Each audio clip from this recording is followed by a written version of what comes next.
with a body that could, and most likely did, stop traffic. It was certainly stopping his heart about every third beat. She seemed in imminent danger of escaping from the blue silk dress she wore, yet there wasn't an ounce of excess flesh on her slender frame. Full breasts, narrow waist, curved hips. Unconsciously, he swallowed hard. Her long legs were not only eye-catching, he decided wistfully, but painted vivid images in his mind of strong, silken thighs wrapped around him. He swallowed hard again and gazed at the crowning glory that had so swiftly and completely blasted his so-called control to pieces. Impossibly blue-black hair swung free and beautiful to the small of her back. Her face was not beautiful, but having seen it once, no one would ever forget it. She was striking, elegant. Wide, merry, violet eyes, an aristocratic nose, and lips curved with laughter were the features that would always be remembered. And Josh, never one to waste time, sighed and abandoned himself to fate. "I'm Joshua Long," he said.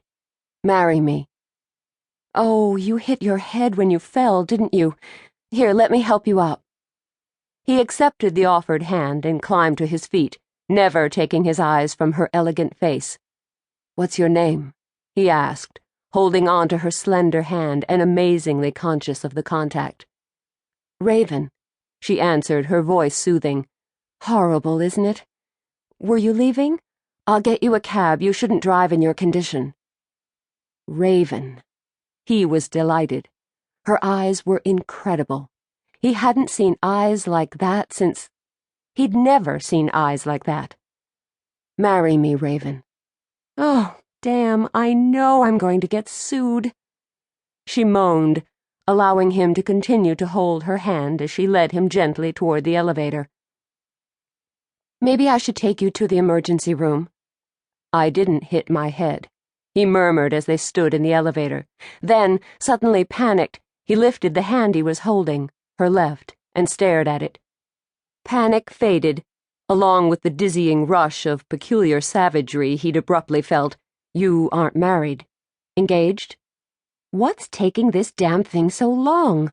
she asked, stabbing at a button with one finger. "No, I'm not married, or engaged. Do you have a doctor? Should I take you to your doctor?" "Have a drink with me instead," he countered. Then, reflecting, he added, "Or I'll sue." "There's a tavern around the corner," she said hastily. "We can walk. Can you make it that far?" "Just don't let go of me," he answered deviously. "No, I won't do that," she promised, leading him from the elevator and across the lobby.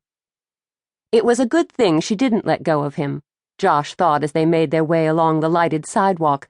He paid no attention at all to where they were going, but instead gazed at her profile. He no longer felt jaded. In fact, he'd never in his life felt so captivated. Everything about her, every quality, every word, charmed him completely. And since he was a grown man, with at least some control over the urges of his body, he managed not to lunge at her. Barely. But the instant throbbing he'd felt upon looking up at her had not lessened. He could feel that slow, constant pulse of desire more vividly than ever before in his life. His body felt heated, abnormally sensitive. All his consciousness seemed focused on her with an intensity that left room for nothing else. She led him through the door of a small tavern and into the dark, smoky interior, waving her free hand at the huge, burly bartender. "Hi, Jake." "Raven, what can I get for you, kid?" She glanced at Josh, then looked back at Jake. "Brandy, 2 of them. We'll be in a booth." "Right," he called back. Raven led Josh to a booth, waving cheerfully at a few of the other patrons in the crowded bar, but being careful never to lose her grip on his hand. When they were seated, she attempted gently to reclaim her hand. Josh held on. "I think you're going to need both hands for your glass," she told him patiently. "I didn't hit my head, you know," he remarked idly, staring at her. He couldn't stop staring at her. Raven what? Isn't that an insane name? I told Pop when I was